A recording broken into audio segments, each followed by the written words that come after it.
Trausti Bergmann var í aðalhlutverki í fyrstu lotu leiksins því hann skoraði 2 mörk fyrir Björnin með stuttu millibili.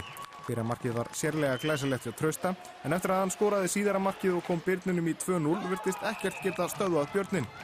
Valur Birgir Guðnason bætti svo við 3. markinu fyrir Björnin í fyrsta leikluta og útlit var fyrir örugan sigur Bjarnarins. En uppgjöf var ekki á dagskránni hjá heimamönnum í skautafélagi Reykjavíkur og Arnþór Bjarnason minnkaði munin í 3-1 í annarri lotu.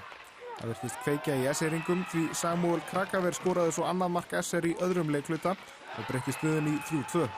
Í þriðju lotu tókst Markusi Mokk svo að jafna metin í 3-3 og þannig stóðu leikar eftir þriðju lotu og því var það framlengja.